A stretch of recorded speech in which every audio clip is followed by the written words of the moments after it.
Algo así. Bueno, la idea de la clase de hoy va a estar dividida en tres partes, ¿sí?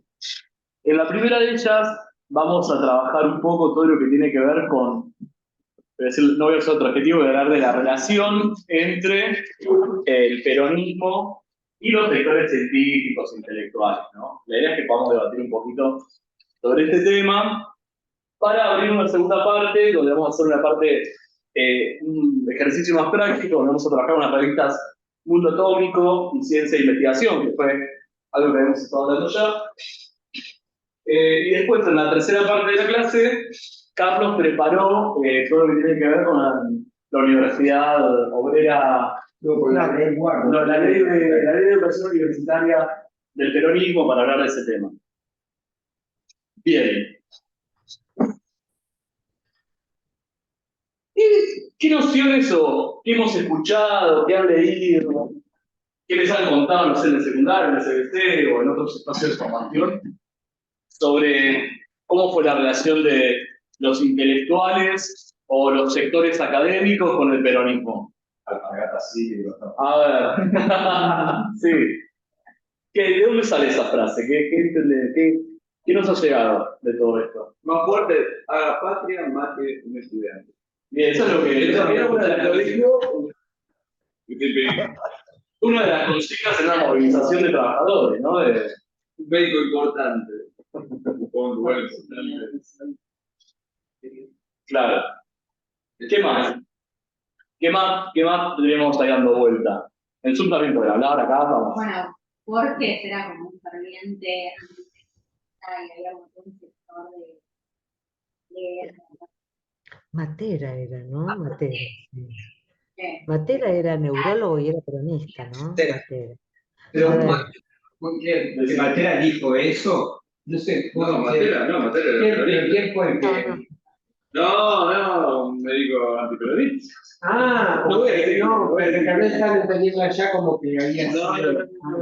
Como meter alpargatas sí, libros no, o ver escrito en paredes, a la patria, más de un estudiante y toda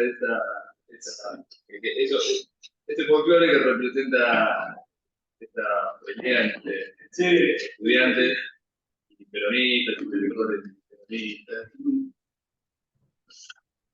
¿Qué más? ¿Qué otras ideas previas tenemos? A ver, dando vuelta por ahí. No quiero, A ver. los más jóvenes no quiero desjuiciarlas antes de intervenir sobre eso, pero tengo lo mío para decir. Entonces, cuando Dejó suspenso. Dejó suspenso. Cuando... Bueno, ahora los jóvenes. Hablo los jóvenes, entonces Depende, vas a hacer una. No, voy a decir dos cositas, ¿no? Sí,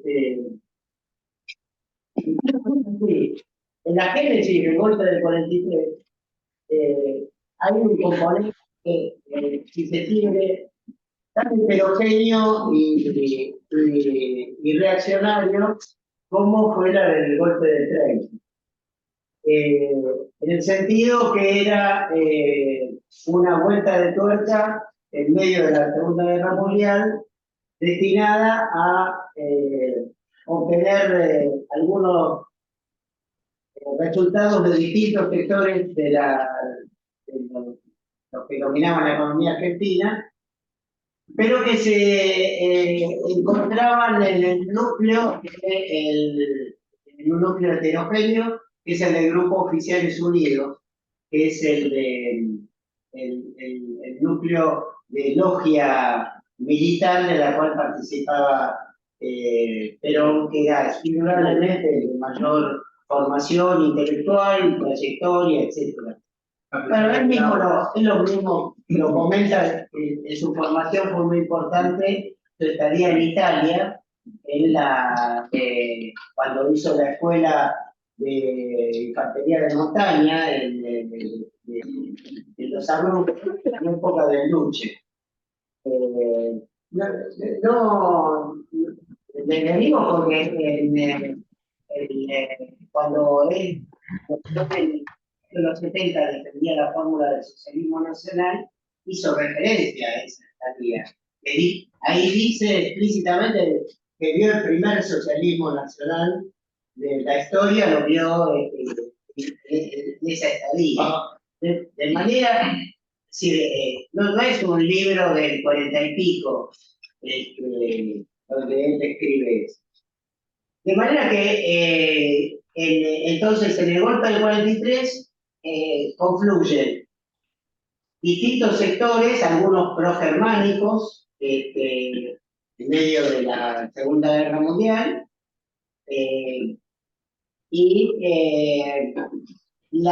también convivían sectores que veían la caída de la hegemonía británica y propulsaban el renovar alianzas, digamos, de dependencia con el naciente imperio norteamericano. Bien. Bueno, no naciente. Bueno, esa es una parte. En la superestructura, el golpe del 43 entregó a los sectores más falangistas y antirreformistas de la universidad y la ciencia. Y esto es una realidad incontrastable.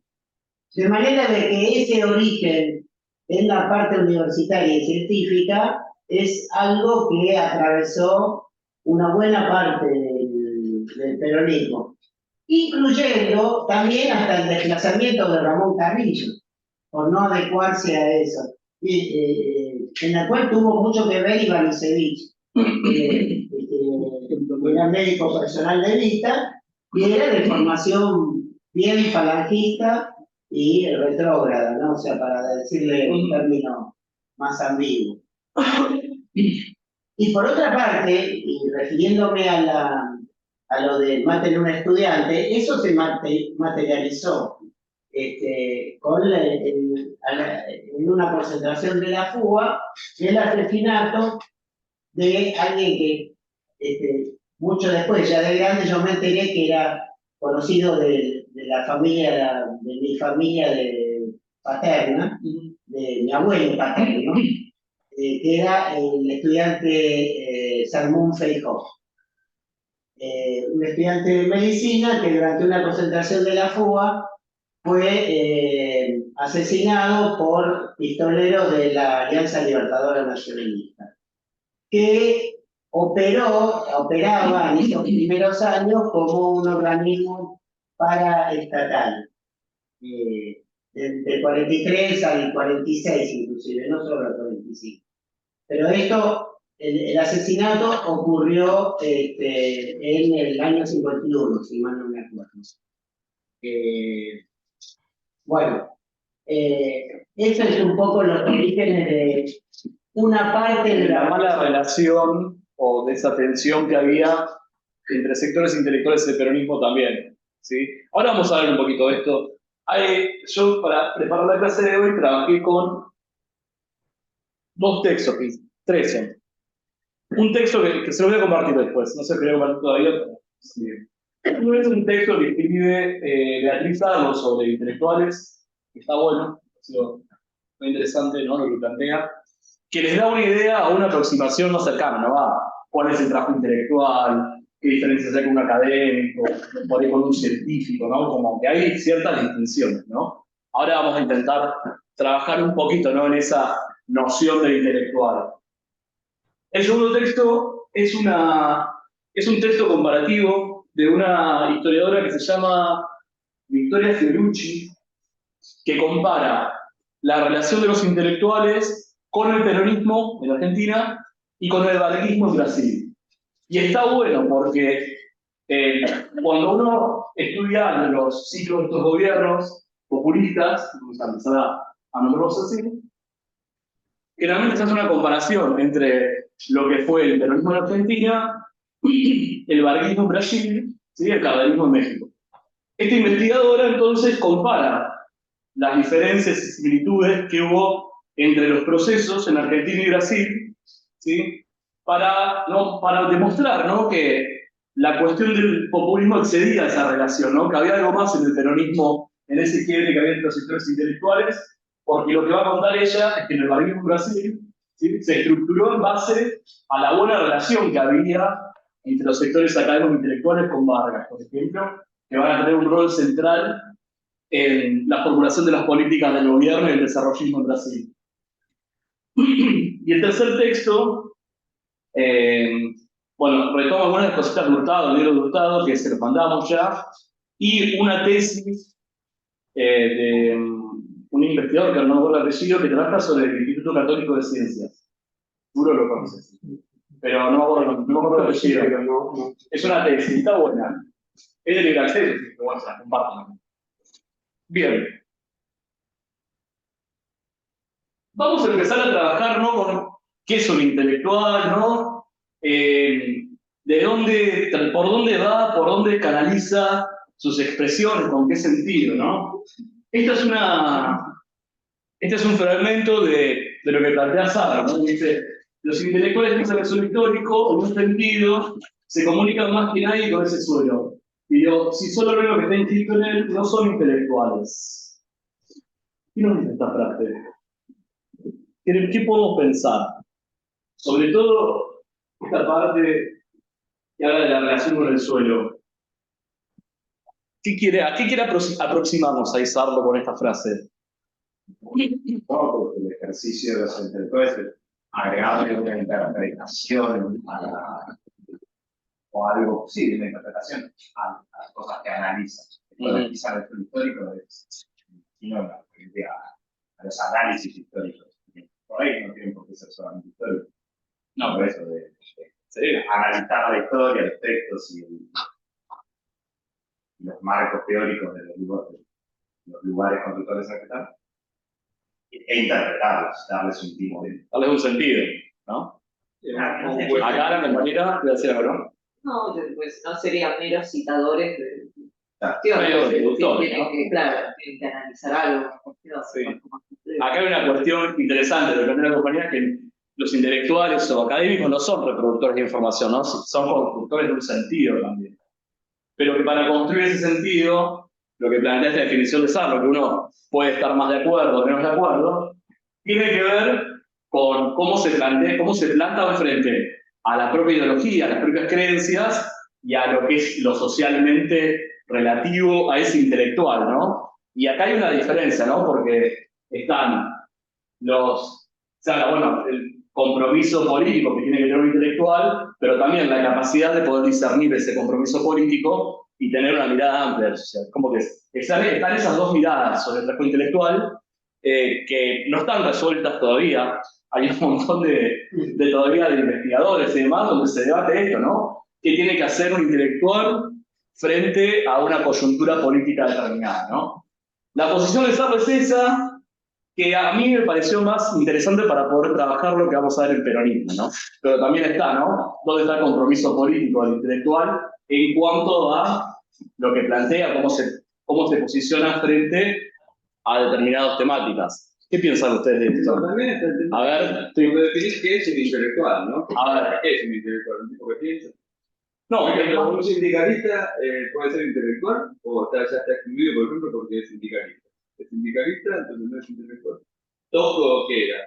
¿El intelectual? claro, es que estas son las limitaciones que va a marcar, Porque a veces te ponen un intelectual que está ya. hasta arriba, ¿no? El faro, y baja y mira y dice, esto es lo que pasa, ¿no? Como es su cita, la misma cita de Sartre sobre que ella no mira al mundial porque Claro. como más que ese día que va al museo. ¿Cómo es? Claro, que ella, que fue lo que dijo que cuando jugaba Argentina a los partidos del fútbol mundial iba al museo. Pero, es esa concepción que se tiene del intelectual, ¿no? Pero bueno, hay matices. Hay un texto también, se los puedo compartir, pues, si quieren, de una socióloga que se llama Maristela Esbampa, que algunos seguramente lo escuchó alguna vez. ¿Cómo es el nombre? Maristela Esbampa. Sí, el página 12 fue columnista. Sí, ella, trabaja muchos temas también. claro.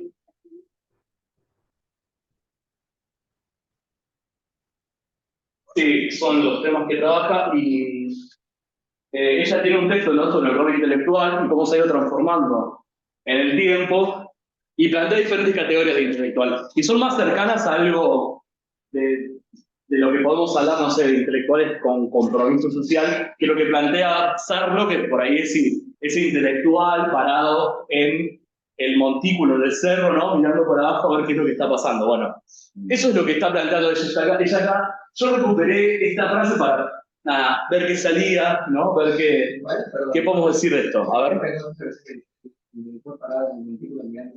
También es una cultura del digo, quien identifica el intelectual como aquel que se para en un montículo y mira de arriba, no deja de ser intelectual. No. De sentirse del No, claro. No, claro. No es corporal intelectual. Trata de ser de neutralidad que no tiene intelectual. Ustedes están haciendo sentido. El compromiso social es una generación de sentido. Sí. ¿El compromiso social con qué parte de la sociedad? Te van a generar sentido en algún punto. ¿Qué neutralidad? Claro, ¿qué es la neutralidad? Porque no tiene que ser neutral. ¿Qué es ser neutral? ¿Qué es ser neutral, no? Sobre todo en todos los temas. Marcándose como que está arriba. Claro. Sí. En mi opinión, la mayoría de los intelectuales, por lo menos de la esfera pública, no se identifican como neutrales en pedo, e incluso delatan su posicionamiento cuando hablan en la esfera pública desde este lugar intelectual. Sí. Creo que hay una especie de prejuicio, sobre todo con estos personajes de hoy en día, de que lo que tiene que pasar es que su funcionamiento tiene que estar justificado por su intelectualidad, por su racionalidad. Entonces, no puede, su ejercicio intelectual tiene que llevarlos a que su posición sea coherente y no puede ser al revés, no puede ser su posicionamiento el que justifica su mirada. Yo creo que lo que tiene que tener es espíritu crítico, el intelectual. Entonces, poder tomar una postura, porque no va a ser neutral, pero la tiene que poder justificar y la tiene que poder cambiar si cambian las condiciones que él mismo tiene que estar todo el tiempo cuestionando y viendo si se cumplen y puede tomar postura. Yo creo que puede tomar postura. No hace falta que sea neutral para no ser un buen intelectual. Es más, creo que tiene que tomar alguna postura en base a un análisis crítico. Pero ese análisis crítico tiene que tener en cuenta todo y volver a revisarse, y volver a revisarse. Discutir, debatir. Y entonces se cumple. Eso que creo que existe hoy en día y que no necesariamente es así, ni de manera así. En el caso de Betty Sandro, como ella nunca incomoda, nunca se acomoda en la situación. No. Siempre su perspectiva es la misma, que es un marcado antiperonismo. Entonces, como, no es que en los tiempos cambian y ella dice, bueno, no, ahora no es la lectura de la realidad, como ante el avance del fascismo, no sé qué, no sé cuánto. Vamos a ver qué dice ahora. Yo todavía no la escuché. No la escuché todavía. Yo también, pero bueno. Igual que Patio Bullrich, su pasado también es distinto. En conjunto con tu pareja, con Juan Carlos Portantier. Perdón, A ver, no lo del fútbol, de Beatriz Arbo, yo lo escuché alguna vez en una entrevista. Ella lo que se refería es que los demás que no les interesa que no haya otras opciones. Y todo masivamente se cooptado con eso. Ese era el planteo. Bueno, quiero que nos quedemos con la idea de neutralidad, porque es algo que al final de la exposición vamos a volver a ver, y sobre todo cuando trabajemos con ciencia e investigación. Volvemos un poco a lo que veníamos trabajando, y ahora lo que quería mostrar, o lo que quería compartir con ustedes, tiene que ver dónde podemos encontrar ese origen, esa distancia entre terrenos intelectuales. Si vos, el tipo puede no ser neutral, hoy está haciendo algo y vos tenés un intelectual y toma partido, punto. ¿Lo ves? Y listo, no es neutral hoy. Pero el tipo tiene que poder ser neutral en el sentido de que mañana te tiene que sacar el apoyo a esto que estoy diciendo porque está pasando otra cosa distinta, que el tipo lo pueda hacer. Yo voy a eso, de que pueda tener independencia de criterio, que no se haga el kill porque ahora en un sector no puede tocar tal tema. Creo que viene por ahí, no de que no tiene que ser neutral todo el tiempo. Puede tomar partido, pero cuando la cosa cambió y es contradictoria con la explicación que él dio para tomar partido y otras cosas, tiene que poder a admitirlo y cambiar, y vos podés, por ejemplo, apoyar ciertas cosas del peronismo y otras no, y así con cualquier otro tema. Como Una más falta que tenga.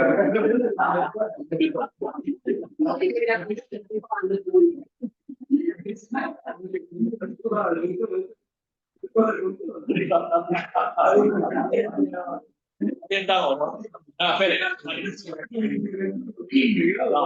Está bueno esto, pero vamos a, de verdad, vamos a trabajar al final de la clase, cuando entremos en ciencia e investigación. Ahí vamos, dale, último. Esta es, me parece, que usar la palabra intelectual, que tal vez hay una decisión respecto a para mí, unidad del trabajo académico y el trabajo, donde verdaderamente hay como una división, también, creo que igual está, porque una división de trabajo, una división de tareas, tipo donde no todo es como iguales, ley, no es lo mismo, tal vez, algo desde su cómodo escritorio de la casa, y yo pipeteando, no sé, 90.000 muestras. Claro, no, bueno, tiene que ver con la dimensión de clase, falta la idea de, ¿sabes? Dijo Bernardi, eso lo llama comunitariado, que es como que hay como una especie de trabajador proletario de la ciencia o de la academia, donde me parece que como que se recuperan muchas categorías que generalmente a la hora de cuando uno habla intelectuales o académicos, como que esta división de clase o de trabajos queda un poco borrado, relegado, y bueno, ni las cuestiones de clase, ni las cuestiones de raza, ni las cuestiones de género o disidencias se visibilizan. Es como es una gran categoría que sirve para borrar. Es comparable al artista y al crítico. Sí, es muy hay algo por ahí. Hay una propiedad intelectual también. Sí. A ver. Hay una propiedad intelectual que también es como un paraguas más amplio, que permite meter más gente en una misma bolsa, ¿no? Porque otra gente que está en el mundo del arte, o la filosofía, ¿verdad? Entran en este paraguas, ¿no? Los escritores. Como periodista. ¿Cómo? ¿Algún periodista? Los periodistas. Sí, es también. mucho más amplio y difuso, digamos. Sí, eso era. Después ese texto, ¿querés enviarlo para Patudo? Que esas. lo de Nico Berardi Sí. y Victoriano, sí. Dale. Bueno, sigamos un poquito. La idea ahora es hablar un poquito de ese contexto en el cual se va a insertar a esta discusión. Algo ya adelantamos, ¿no? Que tiene que ver con un origen que arranca antes, ¿no? De que llegue Perón al poder en el 46, ¿no? Que antes ya empieza, ¿no? Esa discusión respecto de los sectores académicos y el gobierno o los movimientos que se empiezan a dar en ese momento. Me pareció importante que recuperemos la categoría de populismo, que también hablamos de populismo, ¿no? Que tanto se usa últimamente, que tiene que ver con una categoría que va a marcar una diferencia en los cambios de modelos económicos y políticos en América Latina en general, ¿sí? Y en Argentina en particular, ¿no? Venimos de la transformación que tiene que ver del régimen del modelo de acumulación basado en el modelo agroexportador, ¿no? Que conocimos en el siglo XIX, que ahora revalorizan algunos, ¿no? No sé qué cosa. Pero que en el marco de la crisis del capitalismo global, ¿no? Crisis del 30 asociada a las guerras mundiales, vamos a ver que hay cambios ahí, y eso pone en crisis la forma de dominación de la oligarquía, ¿no? Hay algo interesante en este momento que describe también un intelectual antiperonista que es Gino Germani, ¿sí? Que tiene que ver, ¿no? Con este proceso de modernización social, y cómo eso, va a decir Germani, es puesto en juego por el peronismo, ¿no? Estos sectores populares que son incorporados a la vida política, ¿sí? Y a los sectores urbanos. Esta categoría de populismo entonces sirve para explicar lo que vamos a ver ahora en un ratito, lo voy a pasar, que es la relación que va a existir entre un líder, un liderazgo fuerte en lo político, y lo que es la categoría pueblo, ¿no? Donde entrarían los sectores populares, los sectores trabajadores, y en los cuales esta relación, ¿sí? Deja por fuera a los intelectuales, ¿sí? Presentan una tensión entre lo que es este liderazgo, esta relación tan fuerte, ¿no? Entre los sectores populares y la política, donde queda un poco desdibujada, ¿no?, la mirada que tienen estos intelectuales, y que también desde los círculos políticos es visto como algo distinto, algo que era diferente a lo que venía pasando en el modelo anterior del que veníamos hablando. El populismo se va a centrar y se va a centrar fuertemente en lo que es esta alianza politicista, ¿sí?, en la que vamos a encontrar a la clase trabajadora y esa burguesía industrial de capitales nacionales, que bueno, vamos a ver cuánto dura, qué experiencia tiene en Argentina, ¿no? ¿Cuánto dura eso? No sé. Que van a posibilitar, ¿no?, la expansión de este modelo de industrialización.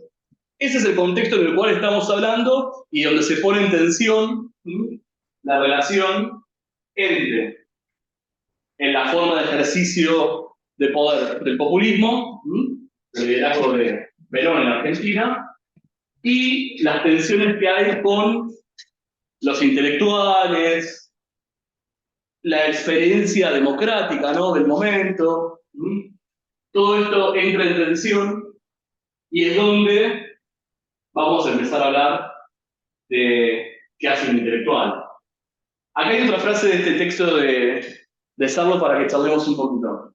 Dice: quien habla solo de sus intereses no es un intelectual, sino el portavoz de una fracción social de sí mismo. ¿Qué pasa acá? O de sí mismo. O de sí mismo. ¿Qué pasa acá? Sí, es aplicable a ella.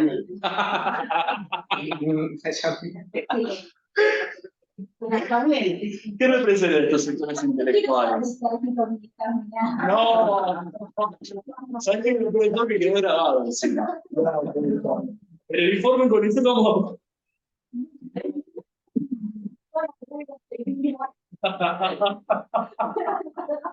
No, Pero esta frase está interesada. a ver, Aprende que hay un instituto. tratemos de no pensar que es identificado. No está mal, porque, a ver, yo te está diciendo que nosotros, el intelectual no es un soldado, básicamente, o el intelectual no es el representante de una sección, sino que tiene que ver, el tipo tendría como si fuera la función de estudiar y poder no tomar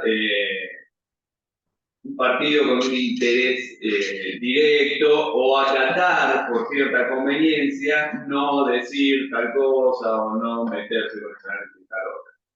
Tiene que poder el tipo decir esto está bien y esto está mal, esto me parece que está bien, esto me parece que está mal, desde un lugar. Este es el lugar de hacerse que le da un poco a veces al intelectual, que parece que estuviera mirando a través de una ventana donde desde el otro lado no le puede caer nada y él puede hablar tranquilamente y decir que esto está bien, que esto está mal por esto, por aquí, por otro.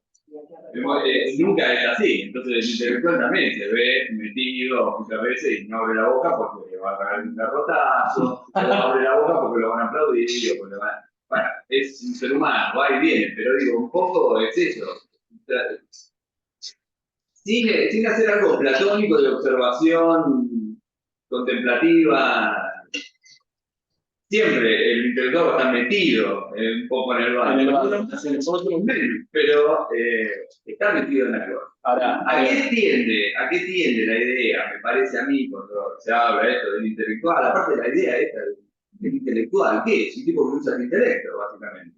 Pero cualquiera que habla un poco y empieza a filosofar un poco es un intelectual. No, pero tiene. Sea lo que sea, para ahí hay que una. es un intelectual, un tipo que habla, un periodista, un futbolista, No. te aparece un tío hablando de un tema. Es hacer un intelectual de todo, un intelectual de tal. Sí, pero hay algo interesante y lo que tiene que tener un intelectual para ser considerado como tal es esa legitimidad que le brinda a los otros, ¿sí?, para que esa persona sea considerada, ¿no? Alguien a quien escuchar, ¿no? O por qué escuchamos a Betty Sarlo, por más que no coincida por un montón de su idea, y no escuchamos, no sé, a Santiago Cobarro. Sí, no, también no, es un intelectual, ¿no? Porque hay una legitimidad propia, ¿no? Pero no escuchamos, no sé, a Fátima Flores, qué sé yo, por decir algo, ¿no? Pero, por ejemplo, ahí eso mismo no conlleva esa forma de caracterizar a los intelectuales. No conlleva que un grupo que tiene, como dice Sarlo, otros intereses o que tiene intereses sean quienes legitiman quiénes son los intelectuales. Entonces, los que tendrían la actividad de ser intelectuales, pero están en otro lado, no están legitimados por ellos. Digo, por ejemplo, hablando del caso del peronismo. Por ejemplo, un par de personas que podrían considerarse intelectuales de la época. Beatriz Guido, que no sé si alguno la conoce. Beatriz Guido, bueno, pues lo conoce Alberto, pero Beatriz Guido fue una escritora que vendía muchísimo, era muy popular, etcétera, etcétera. Tremendo, muy antiperonista, y su obra literaria trabajó muchísimo sobre muy interesante es leerla porque es desde su sector social como ella vivía el peronismo. Tiene una obra maravillosa que es el comedor diario de una clase alta que ve los ruidos de la calle, manifestaciones y más, y cómo lo ve ella. Ella por supuesto que lo condena, pero es interesante ver esa sensación, lo que ese ruido de la calle le producía, ¿no? Pero digo, utilizarlo sería un intelectual en las categorías de quienes dicen que son los intelectuales en la época. Claro, exacto. Ahora, por ejemplo, Marechal queda afuera. Marechal es un escritor muy ninguneado que recién cuando Fidel Castro, ya en los 60, además la gente dice, mira, Fidel fue Marechal, qué bueno, eso debe ser bueno, no era solamente periodista, sino que Fidel lo invitó. Pero y lo que digo es eso, el problema de muchas de esas categorías es que, en definitiva, un sector es el que legitima. Bueno, evidentemente ellos van a decir, este otro sector no tiene intelectuales, nosotros somos los que decimos que son los intelectuales. Así que debería haber una definición más allá de la legitimidad social. Sí, que no le preocupa el tema. Ahora, te voy a volver para estar el compañero que no sí, retomé la punta cuando lo dijeron recién. O sea, el tema que antes mencionaba del periodismo es un poco parecido. La cuestión de el periodismo necesita ser objetivo, como que entre la definición. Claro, ¿no? Que no estoy de acuerdo con esa. Pero me parece, acorde al mismo sector que suele perfilar con esta idea de periodismo independiente y intelectual, donde viene esta idea de que no tenga ningún tipo de toma de posición frente a casi cualquier fenómeno, sacando que sea posible o no sea posible eso. Bueno, iba a decir otra cosa, vamos a ver si me fue. Pero va un poco por ese lado, ¿no? O sea, me parece que no tiene mucho sentido. Una cosa, que sin plantear la postura, pero parecería que la palabra intelectual se suele usar en general, más desde una facción del espectro político, y del otro lado se suele hablar con otras categorías, en general. Hay un ejemplo de la misma línea que dijo Carlos, que me acuerdo en el caso de un intelectual escritor como Julio Cortázar, en el cuento Carta Tomada. Total. Carta Tomada, que creo que está en el libro Los Premios. Bestiario. Donde también él expresa esta misma sensación de sentir esa invasión de lo extraño, de lo externo al núcleo intelectual tradicional. Por supuesto, la evolución de Cortázar fue inversa a la de Tarlo, ¿no? E incluso, si uno más allá del concepto de los 40-50, también sería interesante cómo aparece la categoría intelectual en los años 60-70, ¿no? Donde tal vez está ligado a otra cosa, y está ligado a un elemento que por ahí no apareció acá, que es el de honestidad intelectual. Es decir, la honestidad intelectual que aparece en figuras que pusieron todas las fichas para apoyar ciertos proyectos políticos, y conforme después empezaban a aparecer grises, no tuvieron dudas, aunque me imagino que les costó mucho, de pasar a condenar esos proyectos. Y eso me parece de una valentía también notable. Y es un compromiso más con los fines que con las figuras, digamos, coyunturales, ¿no? Sí. Hay algo es más de los 60-70 de la experiencia. Hay algo que está pasando, para un ejemplo, ¿no? De algo que está pasando en los últimos años, en los temas de investigación donde laburamos con mi grupo, al que yo pertenezco, hablamos siempre de cuestiones políticas de América Latina. Y también coordinamos una revista sobre esos temas. Y en los últimos 5 o 6 años, dejó de haber investigadores que quieran trabajar, por ejemplo, sobre Venezuela o escribir sobre la coyuntura de Venezuela, ¿no? Y no manda nadie artículos a la revista sobre Venezuela. Y es un tema que se dejó aparte, ¿no? Como genera tanta incomodidad en el mundo intelectual, Claro. es algo que se dejó de hablar, ¿no? Y nos pasó, no sé, que vas a una conferencia donde tenés investigadores de un montón de países de América Latina y no hay invitados de Venezuela, por ejemplo, ¿no? Como que es eso, ¿no? Un poco lo que está, necesita acordar eso. Sí, es otro bloque. En mi opinión, la discusión sobre la Bloque identidad adicional. pero para definir bien, para mí hay que ser totalmente marxista y decir, el profesional del intelecto es un intelectual.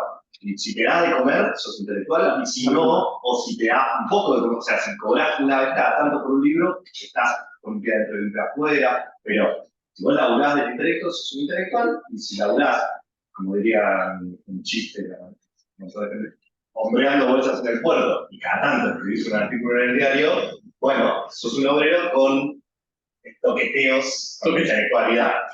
No, en mi opinión es así, y después podemos discutir sobre la legitimidad o los discursos. ¿Quién brinda esa legitimidad? ¿No? Una cosa que a mí me parece principio es qué es el éxito a la figura del intelectual.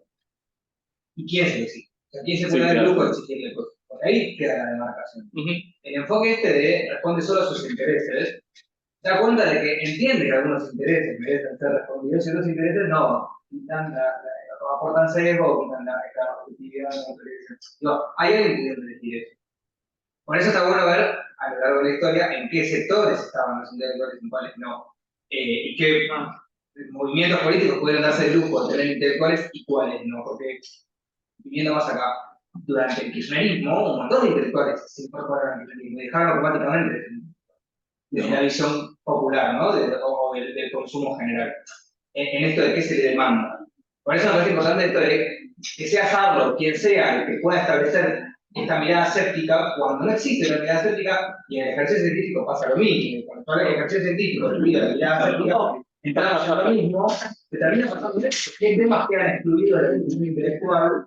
Bueno, estamos diciendo democrático. Sí, por eso han dejado de ser músicos. Claro.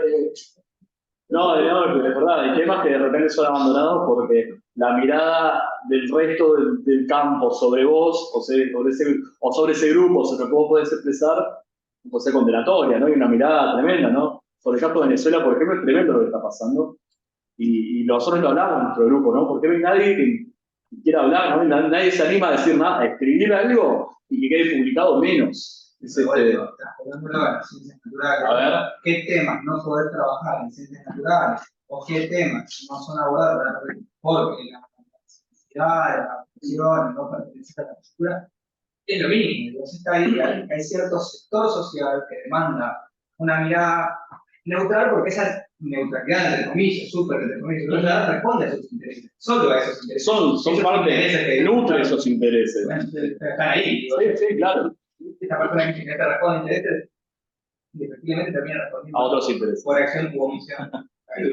¿Cómo se está dando la parte subjetiva, ¿no? Porque también, ¿por qué estamos haciendo tanto problema por esto? Digamos? ¿Por qué genera problemas? ¿Que es un intelectual? Más o menos todo el mundo, ¿viste? No hay tanto problema, pero de repente aparece un intelectual que te descalifica a los otros, te dice estos no son, estos están afuera, esto. Y está esa parte subjetiva, que también la tiene el científico, incluso sin ser mala fe. Pero ¿cuántas veces se dejan ciertas observaciones fuera porque el paradigma no te las hace prestar atención? Pero a veces es bastante más simple. Estás haciendo una investigación y vos estás pensando en una cosa y no tuviste en cuenta y a veces tenés que empezar para atrás y en el cuaderno no lo anotaste, no tenés el experimento ese, no te acordás y hoy lo estás replanteando con la teoría distinta y te das cuenta que todo eso que no anotaste, todas esas fotos que tiraste y todo aquello, ahora es fundamental. Pasa todo el tiempo. Esa es una parte honesta, digamos, donde hay un error también, el intelectual puede cambiar, puede tener una mirada distinta.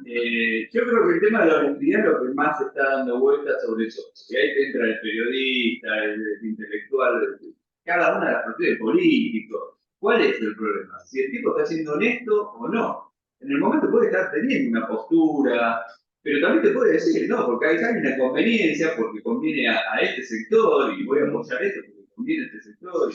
Y eso, ahí está el tema de si es honesto o no. Si te está deliberadamente engañando, ¿no? Te habla todo una cosa muy, con un montón de herramientas intelectuales, pero te puede estar engañando. Está obviando que ellos adrede. Y otras veces no. Yo creo que está dando vuelta todo esto. Ahora, ¿por qué eso es tan importante y por qué le estamos dedicando ahora tanto tiempo? Porque creo que la pregunta es esta, ¿no? Estamos viendo un periodo y ahora ¿qué pasa? Peronismo intelectual. Primero, ahí parece que hay una división, ¿no? Y obvio que es una división, claro. Pero ¿qué intelectual? Claro, ahora vamos a ver si seguí un poco por decir, vamos a seguir. No, la idea de poder.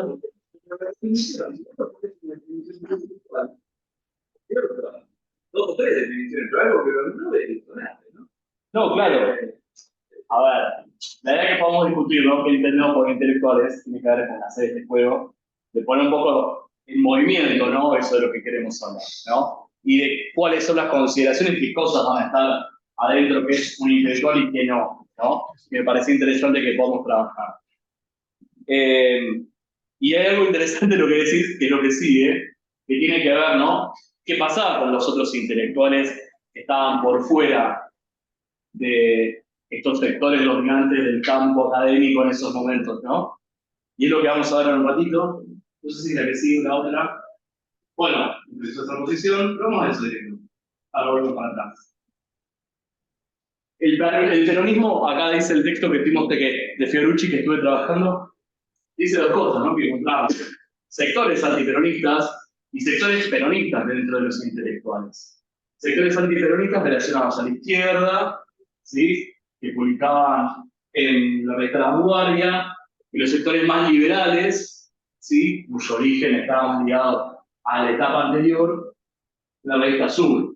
Después, no sé si vamos a tener tiempo, pero en algún momento estaría bueno chusmear estas revistas. Son bastante las dos, siempre mencionadas. Y después dice Fiorucci que dentro de los sectores intelectuales peronistas encontramos los sectores nacionalistas de derecha, ¿sí? Que tienen que ver un poco con lo que contabas hoy al principio de la clase, y los sectores nacionalistas populares, dentro de los cuales vamos a encontrar la corriente de Forja, ¿sí? Dentro del peronismo siempre están todas las vertientes. Cuando hablamos de peronismo, peronistas somos todos. Ahora está Gerardo Morales es peronista, ¿no? Tiene que ver un poco con eso, pero vamos un poco atrás. ¿Cuáles eran los temas en los cuales había tensiones? Esto está bueno por si alguno después, lo puse así por si alguno después quiere armar algo para el trabajo final de una de estas dimensiones. Bueno, la primera de todas es la masificación del acceso a la cultura, ¿no? ¿Qué pasaba con el acceso a la cultura antes del peronismo, ¿no? ¿Qué sectores podían formar parte de esto? ¿Quiénes podían ir al Teatro Colón, ¿no? Que siempre fue un debate enorme respecto de cómo funcionaba la cultura hasta ese momento. ¿Qué pasaba respecto de la relación entre los sectores populares y la cultura, ¿no?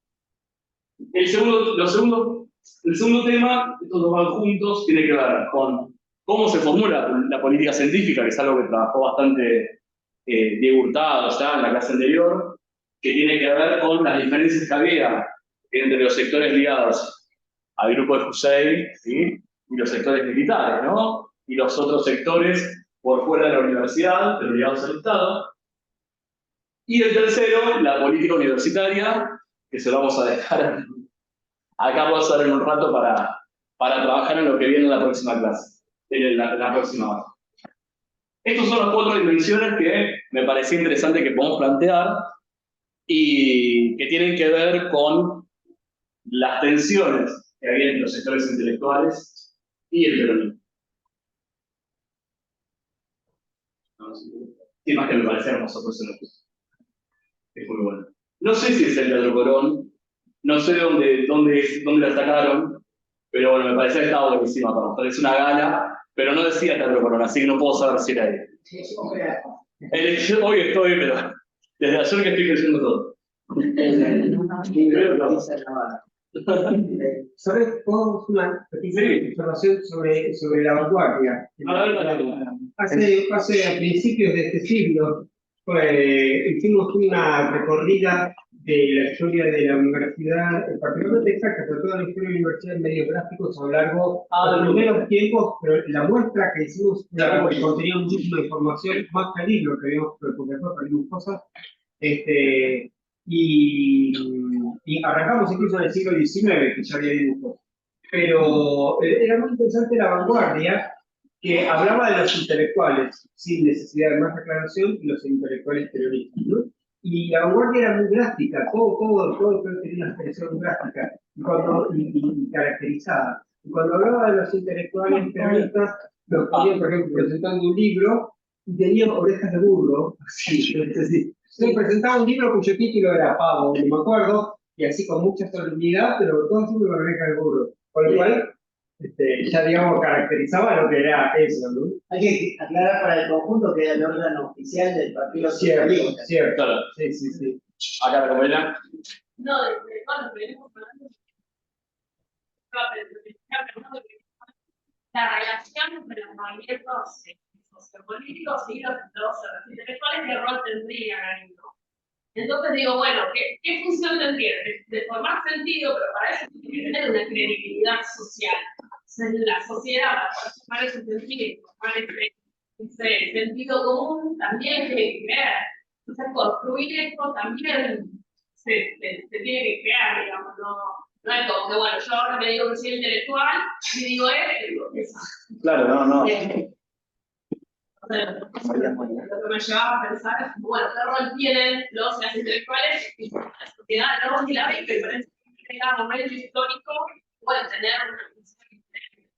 Sí, qué rol tienen, claro, en cada, vamos a decir, coyuntura política, ¿no? Pensando un poco en las elecciones de ahora, me cuesta mucho, ha costado mucho encontrar opiniones intelectuales respecto a los posicionamientos, no sé, de Milei, de Bullrich, del propio Massa, ¿no? Como que hemos escuchado más la opinión, no sé, de Moria Kazan, de Fátima Flores y de Brandoni. Porque la sociedad no pide eso, claro, también hay una cuestión ahí, ¿no?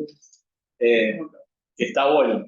Y la masividad que brindan redes sociales y otros formatos de comunicación es distinto, ¿no? No estamos leyendo caras y caretas en lo que nos mueve, no estamos leyendo Suro, Vanguardia, ese problema. El consumo es un meme. Literal. No me ganan elecciones en este momento. Pero el tema en esa época es que toda la intelectualidad la tenés en una clase. No, claro. Básicamente. Es lo que después nos lleva a la frase de Perón, ¿no? Hay una frase de clase, ¿no? Porque no solo eso, sino que la gente no tenía acceso al coro. No iban a decir. No tenían el tiempo. No estoy de acuerdo y me parece que estamos ganando un elefante en la habitación enorme. A ver, en la clase de la reforma universitaria vimos exactamente cómo los universitarios se aliaban con los trabajadores para llevar a cabo una protesta. Pero los intelectuales eran los universitarios, eran pendejos. ¿Y los profesores dónde estaban? ¿Los profesores dónde estaban? Los profesores tirando la próxima fase, en algunos casos dijo Eduardo, que no todos una cosa. Pero los estudiantes eran una clase, los obreros, y esa conjunción grupo, los obreros estaban en otra. Pero no era un consumo únicamente.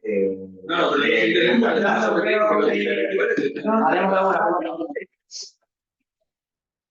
si no te gusta el ejemplo, para pasar el día. Un poquito.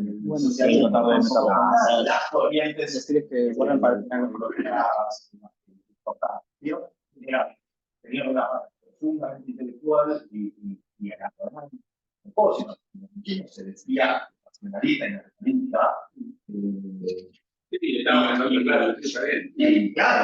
Y eso eran obreros que peleaban por los obreros y que trataban de intelectualizar al obrero. Y eso se transformía. Era la principal manera de definir las clases. Hablen de alguno para... Sí, si no hablan de alguno, nosotros el primer periódico socialista argentino, que tenían columnas intelectuales. Bueno, Lugones escribieron la protesta antes de ser un vocero de la clase de la que provenía, digamos, mientras fue un contestatario, digamos, escribieron la protesta, escribieron escritores considerables, los grupos de Boedo, escritores, digamos, de raigambre popular, incluyeron a Roberto Arce, entre ellos. Yo creo que no es accidental la desasociación de un populismo peronista respecto a los intelectuales, porque viendo lo que reflejo que eso tuvo en Europa, ¿no? Porque uno de los principales movimientos socialistas, que era el alemán, su intelectualización se desligó tanto del pueblo, porque transformaron a su socialismo en socialdemocracia, y eso dio por tierra muy rápidamente.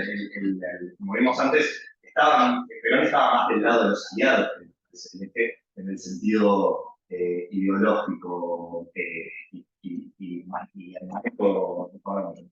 Entonces, vos, lo que tratan de hacer es capturar a toda la población trabajadora de la manera que menos se parezca a cómo fallaron los intelectuales de izquierda en Europa y que más les sirva para generar una idea de una identificación masiva. Y qué sé yo opino que me da fuera del tarro, pero está todo bien, creo que salió genial, y la me diría casi 6 años después y el punto es que no es accidental la distinción entre el pueblo e intelectual, cuando ya existía una intención muy fuerte del lado de las izquierdas por juntar a esa cuestión. Sí, pero un poco te pasaba en el socialismo, que tenías intelectuales, hablaban para una clase, pero estaban en otra. Y bien, en otra. No, claro, eso, o sea, sí, Marx en Cheto, digo, no. Engels tenía plata. Engels, ¿qué opinas? Yo agarrado. Creo, a ver si está. Para, se vamos a contar un poquito porque tenemos la actividad todavía y después viene Carlos, así que si no nos vamos a las 3 de la mañana. No, la idea entonces, retomando el hilo un poco de la frase de ahí que habíamos visto de Perón, que sirvió para hablar un poquito recién, era poder llegar a 3 ideas que van a marcar los textos que voy a compartir con ustedes. La primera, que tiene que ver con la herencia del golpe de Estado del 43, que ya quiebra la relación entre los militares del campo académico. Esto se va a visualizar también en la formulación de las políticas científicas, ¿sí? Que fue un poco de lo que habló también Diego la clase pasada, la anterior. Tienen que ver con los proyectos y las ideas acerca del desarrollo científico, ¿no? ¿Qué es la ciencia? Hay un montón de preguntas que ahora vamos a ver cuando veamos la ciencia de investigación. Y cómo ciertos sectores académicos y científicos van a quedar por fuera de las estructuras del Estado y van a darle forma a estos institutos privados de los que yo les hablé hace ya como 2 o 3 clases, que era donde se habían asentado los sectores ligados a Bernardo Pusey, que van a después dar origen al IBIME, a Fundación Campomar, al Instituto de Investigaciones Bioquímicas de Córdoba, el de Rosario, ¿sí? Todos estos sectores que van a estar cercanos a la asociación de la que también hablamos, que era la Asociación Argentina para el Progreso de la Ciencia. Y una vez que se consuma el golpe de Estado contra el peronismo, ¿sí? Esto es una frase que está en el editorial de Ciencia e Investigación que vamos a trabajar ahora en un ratito. Dice esto, usted en ese editorial. No sé si era posible que lo escribe el editorial lo escribe, es la primera, sí. Dice, durante 10 años se ha edificado una herramienta de falsa ciencia que es preciso desmontar, ¿no? En el contexto del golpe. La dejamos acá, no para debatir ahora porque no vamos a tener tiempo por cómo venimos, pero sí para la hora de la actividad, ¿sí? Si alguno la quiere rescatar para más adelante en la actividad, nos va a servir, ¿no? ¿Qué hay que desmontar? ¿Qué es lo que hay que desmontar?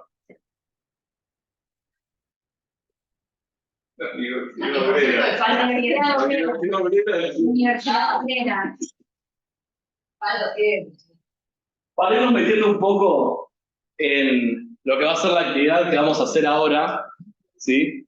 La idea es poder hablarles un poquito de estas dos revistas en las que ya les mencionamos. La primera es Mundo Atómico, que era publicada por una editorial muy cercana al peronismo. Las ediciones tenían cintarillas, por lo que estuve viendo, mucho. Tenían una periodicidad. 2 por año, creo que salió. Creo que eran 2 por año, ¿no? O más, no, porque si hubo 3 números en 5 años, tenemos 4 o 5 números por año. Una tirada baja para lo que es la cantidad de publicaciones de la época, de 8.000 ejemplares. Algo que saqué también de un artículo que estuve leyendo hoy, que la mayoría de los artículos eran escritos por hombres, ¿sí? Hay un artículo de unas investigadoras de la Universidad de La Plata que se meten a mirar, ¿no?, quién se escribe en el mundo atómico, y bueno, dice, a lo largo de esos 23 números tenemos 160 autores, de los cuales solamente hay 15 mujeres, ¿sí? Como que trabajan con ese tema. Y otro interesante que vamos a ver cuando hagamos ahora la actividad práctica, tiene que ver con el diseño gráfico de la revista, que es súper atrayente. Por lo menos a mí me da ganas de, por lo menos, mirar los dibujos. No sé si leer todo, pero mirar los dibujos es súper atrayente en esta revista.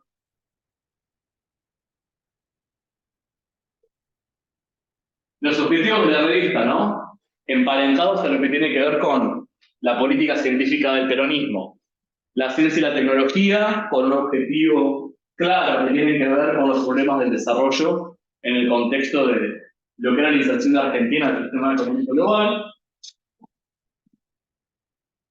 A diferencia de lo que vamos a ver en un ratito con ciencia e investigación, tenían un objetivo claramente de tratar de llegar a otros sectores sociales por fuera de este mundo intelectual o mundo académico, y mostrar cómo la ciencia y la tecnología eran necesarias, ¿sí?, para el desarrollo social, para el cambio social. Decía, hay ese artículo en el cual estuve trabajando.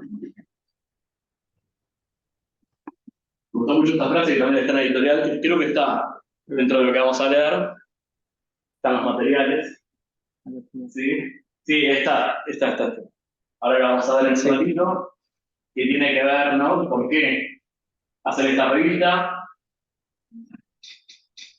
Y la otra es esta investigación que con cierta periodicidad sigue saliendo hasta hoy en día, que forma parte de la Asociación Argentina para el Progreso de la Ciencia, ¿sí?, que tiene su primer número en 1945, que es una herramienta de divulgación, o intenta hacerlo. El lenguaje, claramente, ahora cuando analicemos los dos tipos de publicaciones, es bastante distinto al de Mundo Atómico, por más que quiera como limpiar ese lenguaje. Y también es una herramienta de construcción del campo, ¿no? Es un espacio de encuentro para investigadores, ¿sí? Tiene que ver, ¿no?, más con un espacio para debatir ideas hacia el interior, ¿no?, del campo académico, que la divulgación, ¿no? Por más que tenga un objetivo de divulgación, yo veo eso también. Y hay discusiones sobre el valor social de la actividad, pero no pensado en el sentido político, ¿no?, como si plantea el mundo académico. Ahora también vamos a ver qué consecuencias de todo esto. Y esta, la última frase, le puse sin fecha, porque es lo que le contaba hoy, ¿no?, que hoy estaba mirando un artículo y decía, como dice Hussein 1989, claro, yo me puse a leer y me puse a pensar, Hussein en 1989, dije, no, se murió en el 71. Dije, bueno, había un problema con esa cita. Dije, le saqué la fecha, porque no iba a poner 1989 ahí. Sí, no, revivieron a... Es tipo cuando se levanta Lenin de la tumba, ¿vieron los Simpsons? Y me parece que tiene que ver con lo que empezamos hablando sobre la cuestión de la neutralidad y el rol de la ciencia. Dice, falta una institución apolítica formada por nombres dedicados a la investigación científica, absolutamente idealista y desinteresada, de afrontar la idea de dar una dirección definida a nuestra investigación científica nacional. Debe ser el 39. Claro. Por el contexto de ese del 39. Debe ser del 39. Porque las reuniones primeras son del 38 para la claro. Así que eso es, sí. Como un número cercano. Sí, para mí es el 39. El contexto de organización de la asociación, ¿no? Claro. Pero bueno, me parecía que es una frase sobre la que podemos decir cosas todavía, que tienen que ver con lo que empezamos hablando, ¿no? La idea de, acá dice la política, también está bueno, porque es diferente, neutral.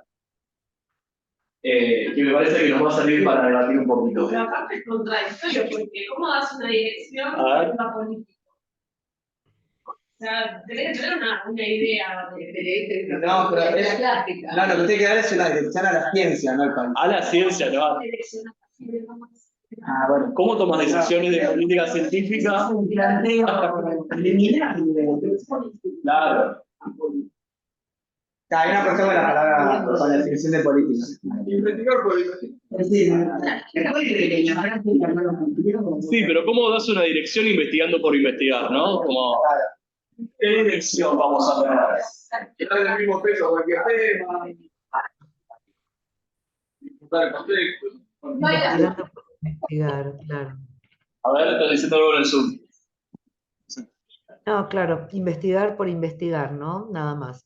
Investigar por investigar. Pero bueno, ahí entra en contradicción, ¿no? Con esa dirección que debe tener. En realidad yo lo que interpreto es que sería no una institución apolítica, sino no embanderada. Y que, digamos, lo que ellos me parece que querían decir es que hacer política hay que ir a hacer política al comité o a la unidad básica o al lugar a donde se hace política y no quitarle tiempo a la investigación, al trabajo en ciencia. Me da la impresión de que sería eso. Y después en el 90 y pico le ponen a Matera como interventor en el CONICET, ¿no? Ahí como, y alguien que dijo, es un neurocirujano, ¿no? Era un neurocirujano, Matera. Y No, pero alguien que en dijo, el 55, lo dijo en el 55. No, 90. 90, en la década 90. En el 90. Claro, en sí, los 90. década 90. A Matera lo pusieron como interventor en los 90 en el CONICET. Exacto. Y alguien que dijo, si te pisa un colectivo y te lastima la cabeza, es mejor que te vuelva a aplastar bien antes que te agarre Matera. Y eso se decía en los pasillos. En los 90. Sí, es preferible morirse antes que caer en manos de Matera. O sea que la vehemencia antiperonismo o antipolítica tiene mucho que ver con una cuestión de aquí mando yo, ¿no? El científico tiene su hegemonía, tiene su lugar y no le gusta que venga alguien de la política a decirle qué hacer y cómo hacer. Tiene un poco que ver con eso, me parece a mí. Pero bueno, es una opinión. Es una opinión. ¿Quieres sumar algo? Antes de pasar a la actividad. Antes de pasar a la actividad, 2 palabritas. Yo cuando se habla de investigar, pienso en temas Chagas, es como el gran tema de décadas y décadas se habla de un problema digamos, de salud de la ciencia para los pobres y no para lo que les suele interesar al centro porteño, por resumirlo de una manera súper light, ¿no? Ojo que ese es el tema en el debate de vicepresidentes, cuando le preguntaron a Victoria Villarruel sobre el lugar del CONICET, dijo, bueno, el CONICET no puede investigar sobre temas de ciencias sociales, no voy a decir lo que digo. Digo, tiene que estudiar sobre el Chagas, por ejemplo, que es un problema y una enfermedad endémica en la Argentina, es como, sigue dando vueltas el tema ese de... Sí, bueno, ¿qué la mencionar? justo Lo toca del lado que vos Claro, no, obvio. Voy a decir en métricas algo. Cuando hicimos los 2 trabajos de analizar los contenidos de la agenda de investigación en salud y biomedicina, primero fue el global y después fue el de CONICET, en el primer periodo, Chagas aparecía más fuerte en la de CONICET que lo que se ve en el segundo periodo, donde la agenda se parece incluso todavía más a la agenda del exterior. Entonces es interesante eso, porque es como, incluso en como CONICET que tiene cierta autonomía respecto de la agenda global, ves que CONICET mismo pone como políticas que no favorecen todo el tiempo las como inquietudes locales. Es raro que Villarruel haya dicho eso, pero puede ser una visión utilitarista, pero que también tiene que ver con un poco de resolver problemáticas locales, que a veces va medio en contra de la visión de decir, bueno, CONICET tiene que hacer lo que hace primero como la división de lo que el primer mundo le dice que investiga, porque estos son los temas importantes claro. y los temas centrales. Sí, y no solo locales, sino también de clase, porque cuando es buscar mejoras para el sector. Claro, lo que te va a dar, lo que te va a dar. la estampilla. Claro. Bueno, vamos a correr. Es una pequeña aclaración de esto. Con respecto a esto de la palabra apolítica y demás, y como siempre me parece, digamos, es obvio, yo coincido con todas las cosas que dijeron, pensando en lo que sería político para nosotros hoy en día, ¿no? Pero estoy pensando en la época que presuntamente lo dijo, que creo que debe ser 39, Sí, a mí me parece que a partir de la reforma universitaria, empieza a aparecer en el discurso. Era común que un rector, ahora también, asuma, o un decano, pero un rector asume y hace un discurso. Y hablaban los estudiantes también, en la asunción de rector, estoy refiriéndome a la década del 20, década del 30, década del 40. Y no es raro, porque me llamaba mucho la atención, que hicieran alguna aclaración. Por ejemplo, el rector, que me votaron a mí desinteresadamente, estudiantes y profesores, que no eran camarillas, que no eran partidarios de que no eran de ningún grupo político, lo tenían que aclarar. ¿No? Lo tenía que aclarar. Había un fantasma en estas décadas de que la politización en la universidad, y cuando se le llegaba la reforma, le pegaban también por este lado, significaba que bajaban partidos políticos y controlaban la universidad. Ya sea el fantasma de los comunistas, o podía haber sido los radicales o los conservadores. Y había como una cosa constante de aclarar eso. Hay los discursos. Y me llama mucho la atención, porque están en muchos discursos donde tienen que dar fe de que a ellos, digamos, en esa institución y para mi elección no hubo amarillas, no hubo organización política. Creo que, como alguien dijo, deben estar diciendo de organizaciones constituidas, partidos políticos, básicamente, ¿no? Ese es el fantasma que hay y que incluso durante el peronismo también está. Las mismas organizaciones peronistas también hacen declaraciones de este tipo. Pero me parece que es distinto a lo que nosotros hoy en día entendemos por apolítico, que es una lectura más amplia que la del partido político.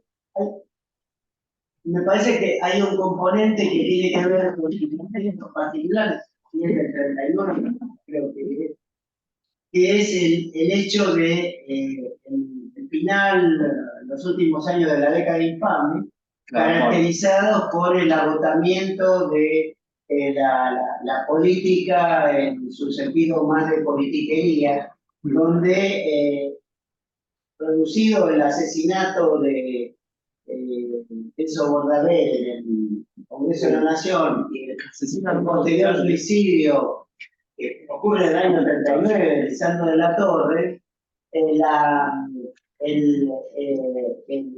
la política queda reducida a el aldeanismo y los conservadores tradicionales en la superestructura que venía de abajo sostenida por la oligarquía tradicional. Frente a eso, las reacciones intelectuales fueron múltiples. Entonces, este es un componente de esto de la política.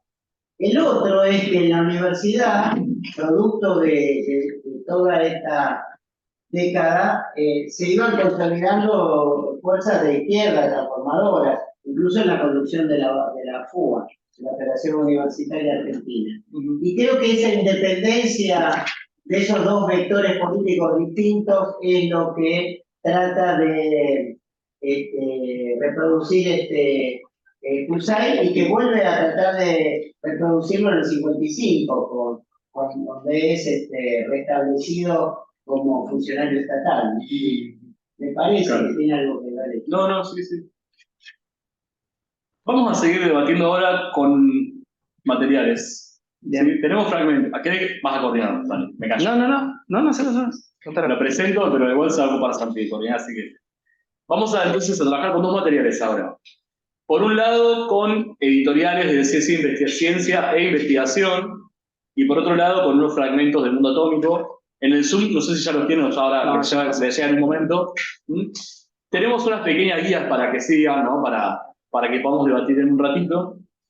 Algunos les pedimos que lean a ciencia e investigación, otros que trabajen con mundo atómico, y charlemos en un ratito en base a lo que estuvimos hablando recién, ¿sí? Y un poco lo que van a leer, ¿sí? No sé cuántas copias hay como 10, 12. Por lo menos hay Eran 12. uno cada dos. Uno cada dos tenemos, más o menos. Bien. Y bueno, elijan ustedes los materiales ahí, vamos a ver cómo van cayendo. Dale. Dale, yo Les cuento, la hoja que les estamos dando tiene algunas preguntas de un lado, unas preguntas del otro. Son guías de lectura, no hay que responder todo a pie de letra, obviamente. Lo que más nos interesa cuando lean los fragmentos de las dos revistas es verlo de manera comparativa, así que si tiene alguien mejor, o sea, si pueden sentarse al lado de alguien que está logrando con la otra revista. Y lo que vamos a pedir es que, por un lado, analicen, o sea, los mensajes que tienen las revistas. Hay mensajes que son explícitos, están en el texto, mensajes que son más explícitos, que uno puede ver a través del diseño gráfico, bueno, qué se elige para titular las editoriales o las notas, etc. Les pedimos que presten atención a todo. De alguna manera, esto nos quedamos con principalmente lo que queremos que miremos, que ya un poco fue saliendo en esta clase de las anteriores, es, por un lado, quién está escribiendo y a quién creemos que está eligiendo la revista. Y por otro lado, algunas preguntas medio clave, que también ya estuvimos respondiendo, pero estaría bueno que encontráramos cómo están expresados en las revistas estas respuestas, que es, por ejemplo, quién tiene que definir los temas de investigación, cuál es el rol de la ciencia en Argentina, cuál es el rol de la universidad. Hay algunos textos que refieren a la universidad, en ambas revistas. Ese tipo de preguntas. Bien. Ya reporté, tengo esto ya reporté. Me las quedé acá. Fíjate cuando reportamos que me hice empate.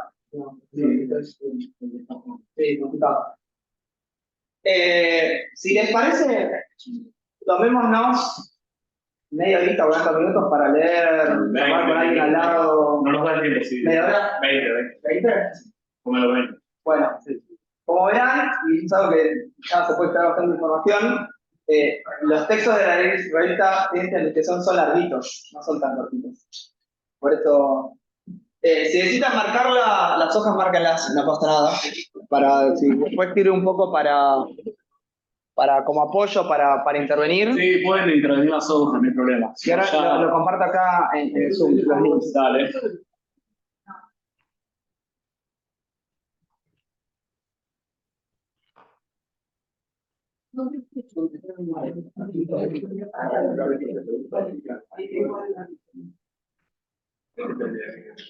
¿Todos tenemos lo mismo? No, hay diferentes materiales.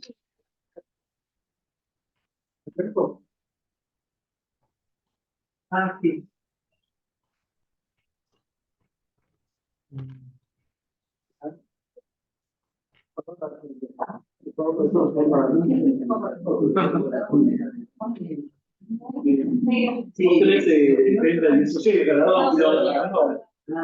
Ahí Santi está con los asistentes Zoom, sí. Pero no talento, sino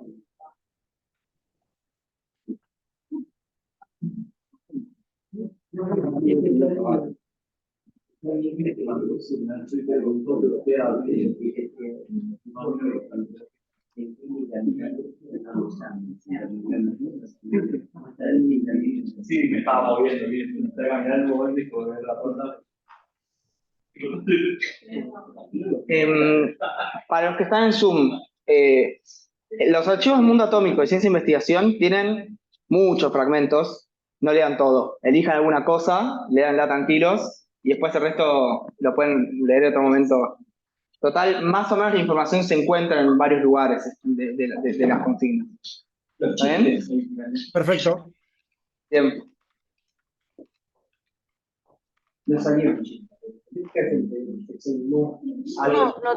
No tengo acceso yo, porque tengo Windows 5 todavía. Y entonces no tengo actualizado el Chrome, por lo tanto no me deja acceder. No lo puedo actualizar al Chrome porque tengo Windows 5. Ah, perfecto, El pero de ciencia e investigación no deja ingresar. Por lo menos a mí tampoco me deja ingresar. ¿lo deja? ¿No? A mí me dice que tengo que actualizar el navegador.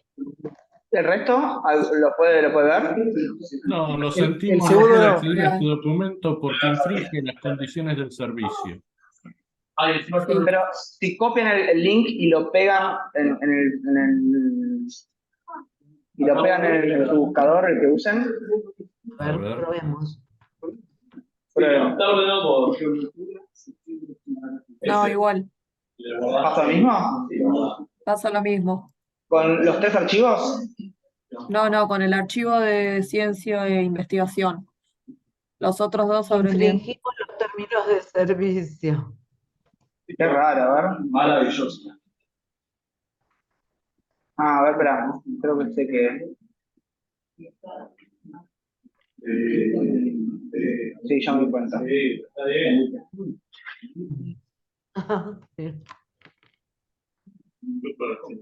Sí, sí, ya.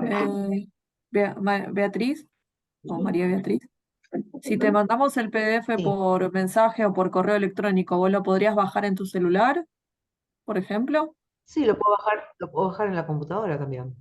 ¿También? ¿Y querés que te lo mande por correo Sí. electrónico el PDF? O por WhatsApp, como quieras, como te venga mejor. Y pásame si querés tu correo, yo lo bajo y te lo mando. Ahí lo bajo y te lo mando. Creo que voy a poder compartírselos. Parece más moderno. O sea, más un poco fuera de época, ¿no? No sé por qué. A ver, ahí va de nuevo el de ciencia e investigación. Dígame si este lo pueden abrir. ¿Quién la reconoce? ¿Ahí sí? Sí, ahora sí. Sí, este sí. Perfecto. Sí, sí. Bueno, si se fijan, las del mundo atómico son, ya, hay cosas muy cortitas, mucha imagen, demás. Hay algunos textos largos también. El de ciencia e investigación son textos más largos. Yo sugiero, a ver si lo abro.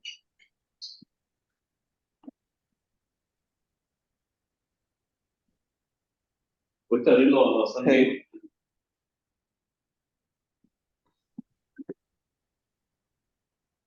Sí. Bueno, todos están interesantes, pero arranquen en el ciencia de investigación por el primer,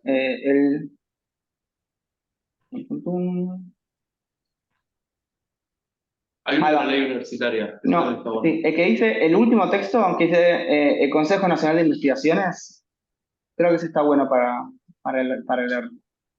Es el último.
Esa experiencia estaríamos más cómodos en todo. Por ejemplo.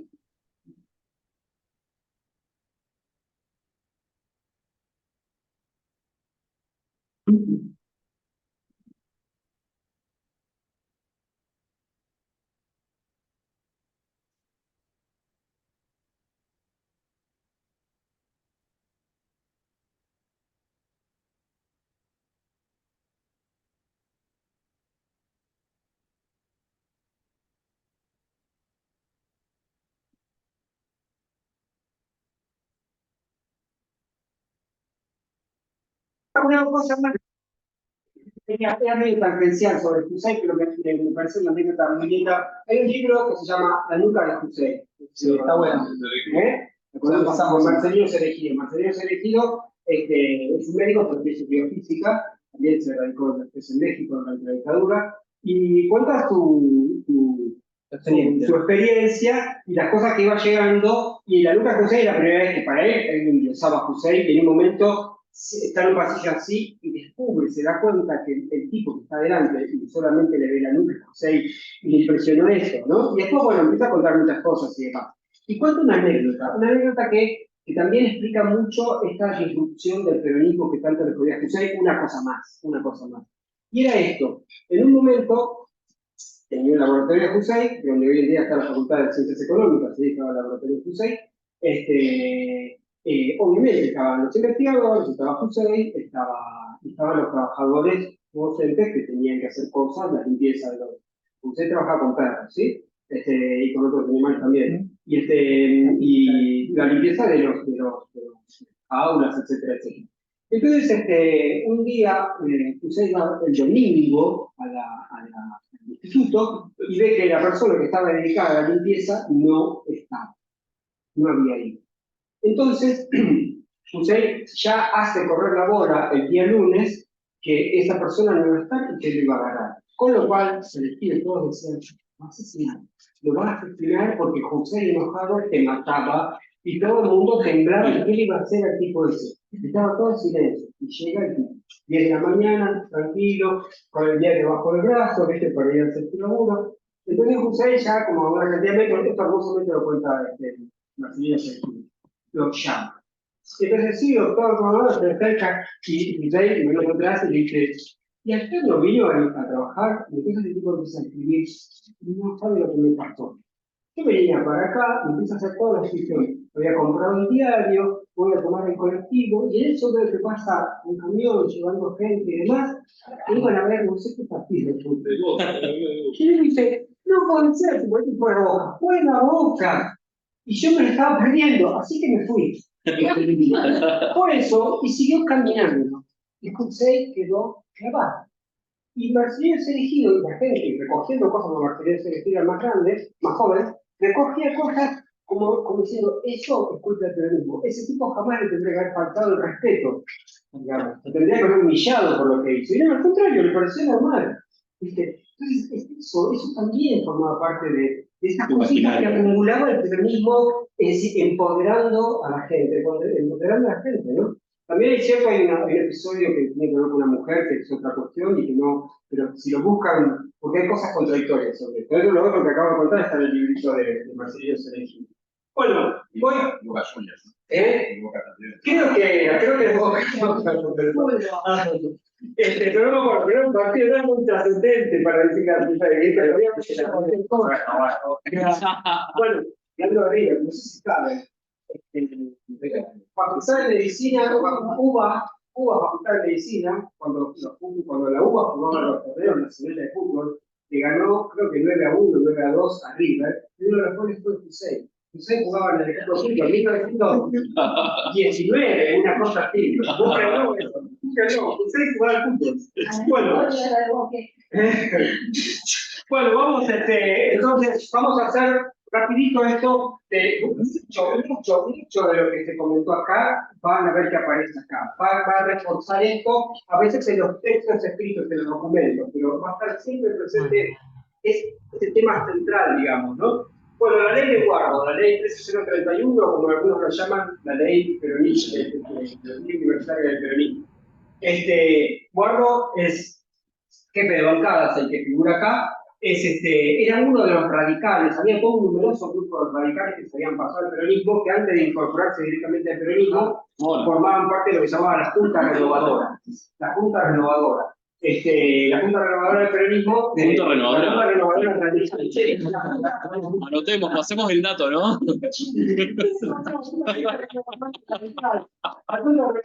Hola, Jacobi. Estaba Guardo, Ubey, no sé si funciona mucho. ¿ok? Es un tipo que después tuvo Montenegro, se fue gobernador de Santa Fe. Claro. Este era el padre de ellos. Este tipo va a estar muy presente en este debate. Todos ellos eran profesores universitarios, crean un ateneo de estudios universitarios feministas luego, con lo cual cocinan una ley universitaria que reemplace a la ley que nosotros vimos, la ley Avellaneda. Y las razones por las cuales va a reemplazar la ley Avellaneda es también por otra cosa que tantas veces se dijo acá, que todos ustedes lo dijeron, eso, era que el peronismo no se ve a sí mismo como un gobierno más, es un gobierno que va a dar vuelta al país. Es decir, se consideraba que Roca había armado un país, y mucha gente va a considerar que ese país iba a ser eterno. Y Irigoyen, digamos, gracias a la ley, a la ley Sáenz Peña, llega al poder cuestionando el modelo agropecuario. Se pasan un montón de años y demás, y no cae Irigoyen y no logra cambiar nada. El modelo sigue siendo el mismo. Si entra algo en crisis es por la crisis internacional, pero el modelo sigue siendo el mismo. Sí, porque el tenía mismo, un freno grande en el Congreso, Irigoyen, ¿verdad?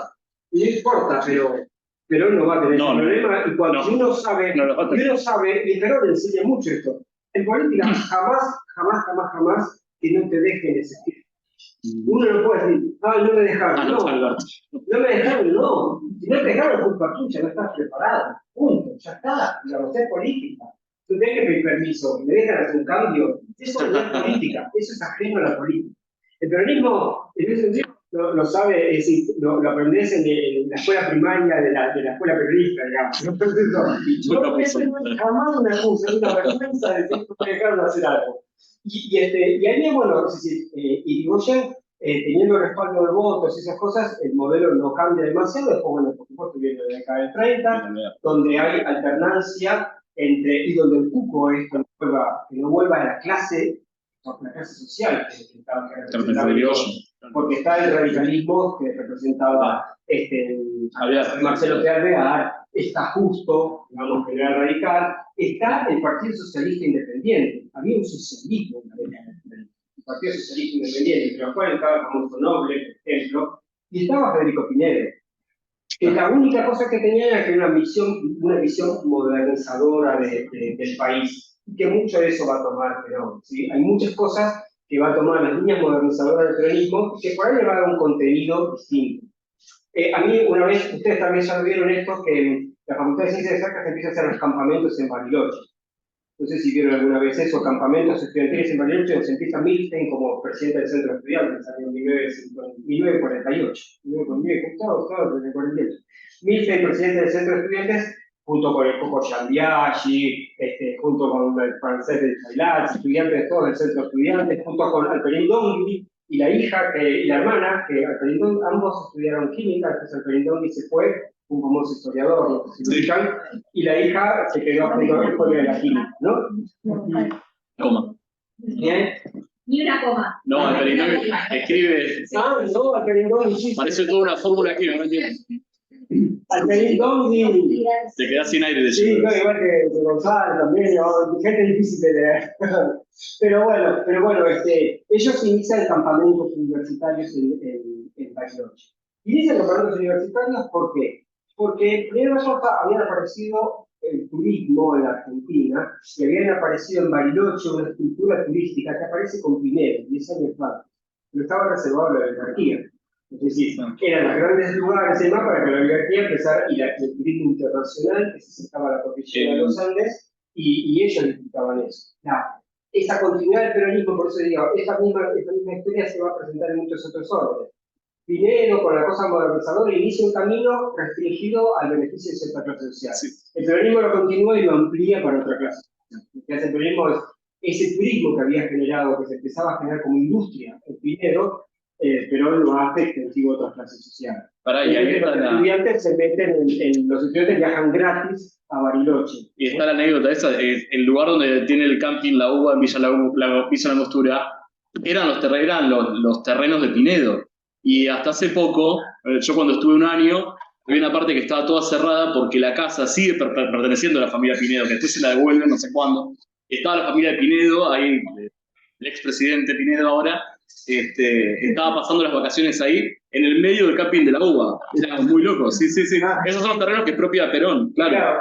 Que uno es el camping de la uva y el otro de un Cuyo. Claro, Perón, el propio esos campos era el lago de la Huevo, claro. Y le da, como vos decís, a Cuyo y a la uva. A Cuyo y a la uva. Después, y no es casual, el relato que pueden encontrar muchos libros, es que lo da Fondicia a la uva, después del 55, porque lo ponían, es cierto, porque y ahí es cuando se arma el Incayal, ¿no? Inacayal. Así que bueno, lo que vamos a ver entonces es la ley Guardo, las características que tiene y un poco el debate. Pero para eso voy a pasar rápido porque mucho ya se dijo sobre las características. Cuando uno mira una ley se puede leer desde varios lugares. La ley brevísima que nosotros habíamos estado mirando de la ley Avellaneda, podíamos leer el texto y discutir al toque el texto porque se acuerdan que era media página, digamos, una cosa así. Y en todo caso, bueno, tratar de entender qué quería decir en su momento. Pero muchos de estos debates requieren una discusión acerca de lo que estaba pasando en Argentina, lo que pasaba en la situación internacional y lo que es la universidad. Creo que lo voy a poder pasar bastante rápido porque mucho ya se dijo. En Argentina, bueno, lo que tiene es la aparición del peronismo, del cual aparece esta ley. Y ahora sí, esta ley es una pieza más de los planes quinquenales, como hemos hablado, y es una pieza más de una cosmovisión de rearmar el país. Yo decía, así como Roca había armado un país y le había dado tal fortaleza que el Estado de Roca, el Estado que él arma, va a tener una gran continuidad en el tiempo, por más que quieran pasar otros actores políticos que tenían la intencionalidad de cambiarlo, no lo cambiaron, pero va a decir, bueno, llegó el momento de cambiarlo, pero va a cambiar. Y a tal punto, fíjense que el gobierno de Perón, que cae en 1955, va a pasar 20 años de construcción política, 20 años de construcción política, con todos los liberales que dicen, bueno, vamos a desarmar este Estado peronista, bla, bla, bla, bla, bla. Fíjense la gente que pasó. En el primer gobierno, apenas se hizo el golpe de Estado, estaba, por supuesto, el Fondo Monetario Internacional. El Fondo estaba ahí con el golpe, y dieron esos créditos. Pero además de esto, tenían al Fogaray, después apareció Fidel Cena, aparecieron un montón de figurones de liberalismo, y las empresas que eran públicas siguieron siendo públicas. Y por ahí a ustedes no les suena demasiado, pero el Sogaray hacía un permanente discurso acerca de que las empresas tenían que dejar de ser estatales. Sin embargo, siendo ellos ministros, incluso por ahí ministro de Frondizi, todo se perpetuó igual. ¿Qué está pasando? ¿Mentían? ¿O había algo en el Estado, y manejar el Estado es algo que no es para pocos, o que no es para muchos, mejor dicho, sino que vos no podés tener ganas de transformar algo, después cuando llegás al cargo, no te dejan. No tenés el poder y no te generás, y no, el poder no manda del cielo, no te lo da Dios, es vos. Es sentarte, negociar, hablar, apretar cuando sea necesario, eso es el poder. Eso es el poder. Y entonces, pasaron todos estos figurones de liberalismo y el Estado no se cambió. Vino, bueno, el 73, vino la dictadura, Martínez, ¿no? Se comieron los ricos crudos y más, pero la Ítalo, después Sepa y todas las empresas siguieron en manos del Estado. Y recién este Estado, digamos, peronista, después va a cambiar recién a partir del 89, digamos así, ese modelo de Estado. También, el momento que Menem dice, bueno, cayó el muro de Berlín, desapareció la Unión Soviética, me voy a afeitar, me voy a sacar el pollo, me pongo el trajecito y ahora voy a ser el mejor capitalista, ¿no? Pero digo, es admirable que tipos como Roca, como Perón, como Menem hayan tenido la capacidad de transformar el Estado y que eso tuviera continuidad en el tiempo. Digamos. No me parece algo especial, ¿no? Entonces, cuando digo que el peronismo tiene un modelo, y acá pongo los planes quinquenales, tiene un modelo para atender absolutamente, poner al Estado al servicio de su proyecto. Y eso, al mejor estilo beberiano, digamos, el Estado se mete en todo, no va a dejar un centímetro cúbico sin opinión y sin legislar sobre eso, ¿no? Pueden ser asfixiantes, pero así es un Estado. Te lo avisa o no te lo avisa, pero lo hace, ¿no? Y en el caso del peronismo, digamos, obviamente que la Universidad de la Ciencia, que es lo que nos interesa acá a nosotros hoy, no va a ser la excepción. Y la ley Guardo va a intentar esta reglamentación de la universidad. Dejó los gremios fuertes, ¿no? ¿Cómo? El peronismo dejó los gremios fuertes. Bueno, pero eso claro, pero hay que dejarlo. Está bueno, vos decís, eso está buenísimo. Ahora, ¿conoces un país que el líder estuviera 20 años en el exilio y dejando a trabajadores para que lo banquen y que no toquen eso? 20 años. También dejo los gremios. Bueno, y ahí, que tengan al otro. ahí, claro, ahí hay una dinámica, ahí también es una dinámica impresionante. Ahí hay y cuando alguno quiso arreglar sin Perón, ahí estaban. ¿Bien? Sí. Ahí está los que quisieron hacer los sindicalistas peronistas que participaron del golpe contra Ilia y que estaban tratando de armar el peronismo sin Perón, digamos, fueron cayendo de uno, ¿no? Y también el grupo político que los generó, como alguna vez, entre eso estaba Matera, que ahí lo mencionaban, ¿no? Pero parece que esos gremios fuertes también hicieron que se perdure, porque también cuando vos vas a volar todo, vas a volar gremios, vas a volar un montón de cosas. Entonces, si vas a para atrás con un montón de cosas, te tenés que enfrentar con pero otra una vez, organización. Otra vez lo vimos. En las experiencias que nosotros nos tocó vivir, digamos, ¿cuánta fue la resistencia por ahí frente a los cambios que se pudieron haber hecho de la transformación, o que se pudo hacer el kirchnerismo, por ejemplo, y luego lo que hizo Macri? ¿Alguna cosa cambió? Pero cuando llega Menem está desgastada también la cosa. No, cuando llega Menem es una cosa distinta. Lo que pasa cuando llega Menem es una cosa distinta porque, pero acá sí hay una cosa, acá bueno, no quería tener Menem, pero cuando llega Menem hay una cosa distinta, ¿por qué razón? Porque a partir de, hay una cosa que nosotros... Exacto, hay una cosa, claro, nosotros acostumbramos a pensar a la Argentina como que, y nuestra historia como que es voluntad nuestra, ¿no? Pero hay un mundo que nos rodea. Después de la crisis del petróleo, es decir, nosotros miramos el shock inflacionario de Celestino Rodríguez, del 75. Ahora, ese shock no es que Celestino Rodríguez ocurrió hacer eso está totalmente ligado a la crisis del petróleo. La crisis del petróleo del 73 genera ese desajuste, después vendrá la política de la dictadura, y la política de la dictadura hace las mismas cosas que hizo Inglaterra, que hizo Estados Unidos, ¿no? Digamos, Tantos en planes de austeridad y Thatcher lo hace. Es una movida de destrucción y de destrucción de la empresa pública. Ahora, el peronismo, como se autodefinía antes, era el partido de la clase obrera organizada. Y eso era, vos tenías ese conjunto de la clase obrera organizada que además de tener una estructura muy poderosa, como vos señalás, muy organizada, además era mayoritaria. Eso era muy sólido. Después del 75, esta clase obrera organizada está debilitada y se va a seguir debilitando y hoy en día, digamos. Claro. Ahora, el peronismo, por eso uno dice, nosotros seguimos llamando peronismo a todas las experiencias posteriores. La verdad que no, el peronismo histórico termina en el 73. Termina en el 73. Porque la condición de contexto ya hace que cambien sus actores políticos y económicos son distintos. Lo termina ¿no? con Perón. Lo termina propio Perón, por más que sea polémico. Y probablemente sí. Probablemente sí, digamos, sí, ni siquiera porque Perón muere ya ahí, pero en definitiva lo termina, pero no vamos a meter en cualquiera, pero yo no quería gastar la boca. Pero lo que pasa también es eso, no hay que olvidar que esos 20 años de construcción política blindaron la política, blindaron la formación política. La política se hacía con las armas, es decir, te hacen un golpe de Estado, te fusilan, te encarcelan. El presidente que ayudó a que llegue Frondizi y después no te permite participar en las elecciones y te encarcela Blanco Nieves. Cuando te permite participar en las elecciones, le ganó las elecciones de la provincia, las elecciones provinciales del 62, y entonces se anularon. Todo le ganaron, ¿qué te van dejando? ¿Viste? Después viene India, que bueno, democrático más, pero ni siquiera podía llegar en el avión, y además desapareció un trabajador imperialista, Felipe Valquense, y no te dejaban ni siquiera reclamarlo. Va a las elecciones y protestaba que tenga maneras de saludar las elecciones. Es que eso fue como diciendo, vos podés arrinconar a un grupito de 10 personas, con poder político, con represión, pero no a un sector que políticamente son la mayoría. ¿Viste? Eso te conduce a la guerra.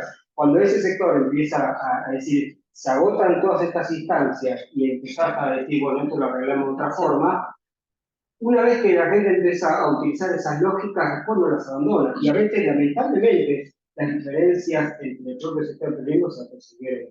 Y eso es una tragedia. Hace poquitito se conmemoró, y basta de peronismo, por favor. Hace poquitito se conmemoró una cosa que es una tragedia para mí, que fue en menos de una semana, se vivieron 3 episodios, 2 sangrientos y lo más político, que fue la muerte de Rucci, el asesinato de Rucci. 2 días después, mataron a Enrique Greenberg. No sé si lo conocen, pero Enrique Greenberg. Traviata. Sí, exactamente. Como mataron a Enrique Greenberg, que había sido estudiante de exactas, que en ese momento dirigía en la Universidad de Buenos Aires un programa de acercamiento con la gente exacta de ingeniería y medicina a los sectores populares para recuperar sus problemas y que la universidad que le podía hacer, eso en el marco del doctorado de Rodolfo Puigros, y lo mataron a él. Sí, y después de eso, al día siguiente, renuncia Rodolfo Puigros al rectorado. El tipo ya no quiere quedarse más en el rectorado. Y en el rectorado se desata justamente una guerra muy fuerte entre distintos sectores del periodismo que manejaba la universidad, entre aquellos que venían de antes y que decían, no, esto hay que seguir con los libros, y decían, no, esto ya hay que terminar esa etapa. Esta situación es una tragedia que vislumbra, digamos, lo que se viene también después, ¿no? Me parece y que está concatenado a todas las décadas, digamos, a las 20 años anteriores. Bueno, es otra discusión, ¿no? Pero me parece que ahí hay una cosa muy fuerte, muy terrible, ¿no? Bueno, entonces yo decía la Argentina, esta cuestión la Argentina que comentamos recién, la situación internacional, que ya hablamos varias veces, y hoy también, así que de esto puedo pasar un poquito más rápido. La crisis del 30, provocando esta ruptura que va a permitir la aparición del peronismo. La Guerra Civil Española, que le dio a ciertos sectores, particularmente en la universidad, un entrenamiento y un compromiso político que nos va a identificar como generación, ¿no? Aunque no todos hayan ido, digamos, a las brigadas internacionales, mucha gente, digamos, colaboró, militó con las brigadas internacionales y vas a tener una generación de jóvenes que luego van a estar en la universidad y que van a llevar esa experiencia como un aglutinante de esa generación. Y por supuesto la Segunda Guerra Mundial, con todo lo que eso significó, y lo que va a significar para también muchos actores, muchos jóvenes o políticos o no tan jóvenes argentinos que no van a poder evitar interpretar la realidad nacional a la luz o como reflejo de lo que acaba de terminar, ¿no? Es decir, allá se terminó de vencer al fascismo, bueno, a ver, ¿dónde está nuestro fascista? Y acá, bueno, apareció, ya está. Es decir, replican mecánicamente la experiencia, digamos así, europea. En la universidad, ¿qué estaba pasando? Y tenemos estas dos que yo iba a charlar con mucho más y que me parece que ahora no va a ser necesario. Bueno, el golpe del 30, solamente diría una cosa más, el golpe del 30 fracturó también al reformismo. ¿Por qué? En el golpe del 30 y en el golpe del 30 fundamentalmente hubo una activa militancia estudiantil, digamos, que también consideró que Irigoyen tenía que correrse, digamos, que era toda la caracterización de la época, que era corrupto, que no tomaba decisiones, que pasaban otras cosas, que él ya no gobernaba, y que participaron del golpe del 30. Y en el caso particular de la Facultad de Ciencias Exactas, hay una marcha, estábamos en esa época todos juntos con ingeniería, hay una marcha por Avenida de Mayo, y hay una represión y muere un estudiante exacto, con lo cual eso inmediatamente sella los odios, ¿no? Es decir, ese muerto es bandera, ¿bien? Eso mismo va a suceder con el peronismo, lo que hoy comentaba Alberto. Cuando muere, ya se fue Alberto, pero yo tenía como que Salmón Tejó, ¿se acuerdan que comentó hace un momentito? Yo tenía como que era estudiante de la Facultad de Ciencias Exactas, Físicas y Naturales, no sé si de Química o de Ingeniería, pero era exacta. No lo tenía como medicina, pero sea como fuere, más aún. En la Facultad de Exactas está en unas revistas de ingeniería, las revistas Ciencia y Técnica de Ingeniería, dedican muchas páginas a la muerte de ese joven, y hay una calle en Barracas que lleva su nombre. Hay una calle, claro, una calle cortita, ¿no? Tiene varios tramitos. Si Ah. vos representás los tramitos que están muy fragmentados. Yo la recorrí en bicicleta y llegué y ya, acá terminó. Sí, porque termina la NIN, que son varios papás. Ah, pero bueno, es una calle Barracas que recuerda a ese estudiante. Y que es un episodio muy desafortunado, una refriega en esa esquina donde estaba la manzana de las luces, ¿sí? Donde estaba la Facultad de Ciencias Exactas, Físicas y Naturales, cerca de ahí estaba la Secretaría de Trabajo y Previsión. La facultad estaba llena de estudiantes, la Secretaría de Trabajo y Previsión estaba llena de trabajadores. Estaban ahí, sí, era muy peligroso. En un momento había repliegas y peleas permanentemente, y en un momento mataron a los estudiantes. Eso también va a sellar completamente el comportamiento político de los estudiantes de la Facultad de Ciencias Exactas en ese momento. Entonces, ese te muerte, ya te muerto y ya. ¿Cómo? No podés construir otra cosa, muy difícil olvidar eso. Así que la experiencia del 30 y la experiencia después de la muerte de Salomón Foucault, como es por el 45, para colmo es una de las razones por las cuales le piden la renuncia a Perón. Perón en ese momento era el secretario de Trabajo y Previsión, y a raíz del periodo que se arma y demás, y que aprovechan y le dicen a Perón, esto era un laburante, será gente tuya, vos no lo controlaste, y es una de las razones por las cuales, una razón más para que le piden la renuncia a Perón, y por la cual va preso y por la cual desemboca preso en el distrito de estudio, ¿no? Y después, una cosa que me parece que no es nada menor, y que es algo de la cual estuvimos charlando desde el siglo XIX, ¿se acuerdan cuando nos juntábamos nosotros desde el siglo XIX, hace tiempo de esto? Que era esta cuestión de qué actores sociales aparecían en la universidad, cuando aparecía en un momento solamente el Estado como promotor, iba apareciendo un grupo de profesores con un proyecto de investigación que querían empezar, que ya no necesitaban, digamos así, el control del Estado, sino en todo caso el apoyo del Estado, porque se empezaba a visualizar la creación de una comunidad científica. En el siglo XX, eso está claro, ya no necesita tanto de profesores extranjeros como había pasado en el siglo XIX, y tenemos una comunidad científica absoluta. Ahí está Fusé. Uno se puede reír y buscar muchas cosas, pero Fusé era un capo y tenía muy claro qué hacer con la ciencia. Bien, políticamente no puede disentir, pero primero en favor, digamos, ¿no? Y también otro actor social muy importante y muy fondeado es el movimiento estudiantil. La experiencia de la reforma había dado aglutinamiento, digamos, a sus organizaciones, apareció, bueno, obviamente la FUA, y todas las organizaciones que se habían incluso sostenido, muchas de ellas del 30, pero a partir, entre la experiencia del 30 y en adelante, empieza a producirse divergencias porque algunos acompañan el golpe, otros están en contra del golpe, y hay bastantes matices. Y algunos ya en la década del 40 empiezan a llegar como decanos y doctores, aquellos viejos estudiantes reformistas. Acá tengo, por ejemplo, justamente, esto hoy hablaba de los discursos. Este es el discurso del rector de la Universidad de Córdoba, que era Barros, hay dos hermanos Barros que fueron famosos militantes reformistas. Ya asume acá como rector de la Universidad de Córdoba, año 32, 33. Es decir, la universidad, el golpe del 30 fue probado por algunas universidades y con otras negociaron y permitieron incluso que llegara un reformista. No había una política homogénea para todas las universidades. Acá en el discurso de Barros habla particularmente un alumno, un estudiante. Fíjense que el estudiante habla en la asunción de Barros. Y es interesante las cosas que dice, ¿no? Porque complacida por la invitación en sí, que significa una promesa, la Federación Universitaria concurre a este acto, que no considera ni trascendente ni necesario. Viene no en pos de solemnidad ni seducida por el relumbrón de la pompa oficial. Ahora, como siempre, los estudiantes de esa época hablaban muy bien.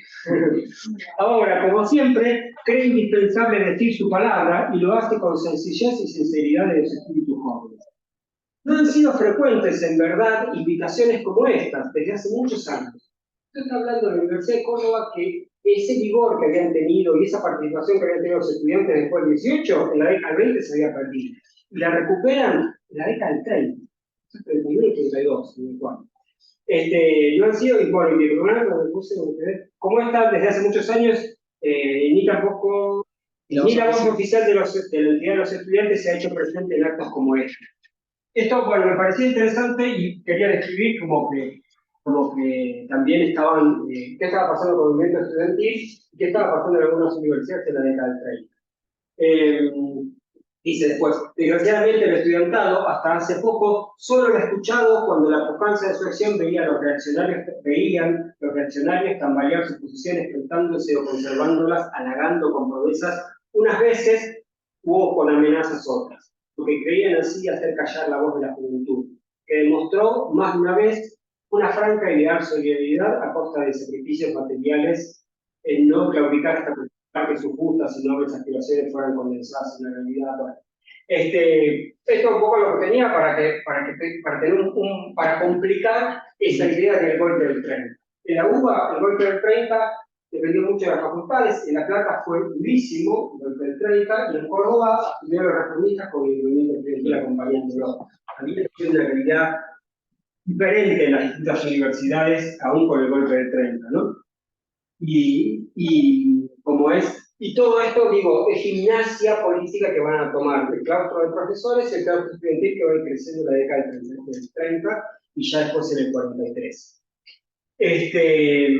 Todo eso va a aparecer. Yo me planteaba esto, era casi una discusión abierta, pero ahora la premura, la carrera, 5 minutos. Para las 9, ¿eh? No es que... Para las 9. 5 minutos para las 9. Sí, ¿Y nosotros tenemos a las 10? No. ¿Cómo? Seguí la próxima. Bueno. Seguimos la próxima. Mi discusión, entonces hago solamente la discusión. Ahí está. Cuando uno vamos a hablar de una ley, podríamos hacer varias cosas.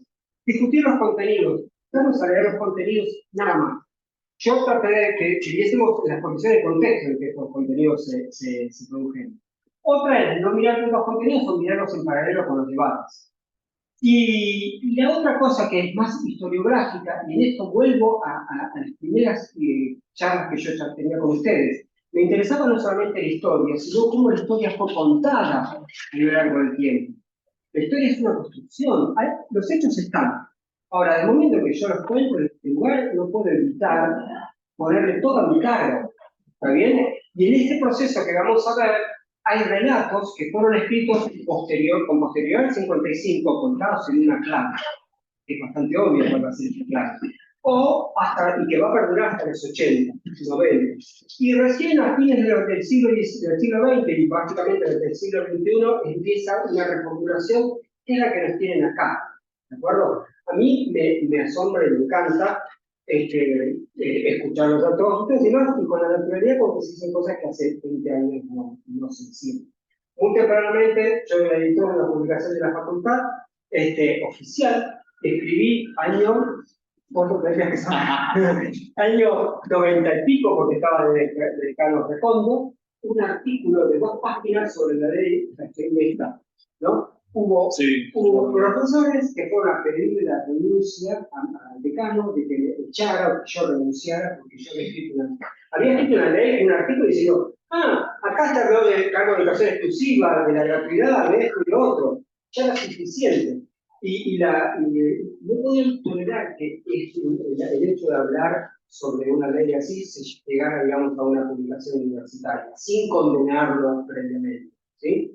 Entonces digo, esa construcción es lo que yo quería charlar un poco con él, ¿sí? Entonces, lo que les iba a plantear era un mix donde pasemos por algunos contenidos. Primero, antes de leer el marco teórico, y los debates, me interesaría saber qué opinan sobre eso, y después miramos qué cosas se debatían en ese momento. Y después, en todo caso, agregaría de cómo se fue contando la historia, ¿sí? ¿Eso quedará para cuándo? Para el lunes. Para el lunes a las 5. A las 5. Claro. Bueno, claro. Podemos mandar yo lo tengo, en lo que vos escribiste, para seguir, lo podemos mandar. Es inocente. No, pero para que sea para el debate, buenísimo. Está bueno. Vale, sí. Pero es lo más inocente. Puede haber, hoy en día saldría no digo de impaginados, hoy en día podría salir de La Nación. ¿Cómo? Sí, hablaste de Perón sin decir que era malo. La facultad, hasta el kirchnerismo, era profundamente antiperonista. Pero tremendo, ¿no? No, lo que pasó fue que esta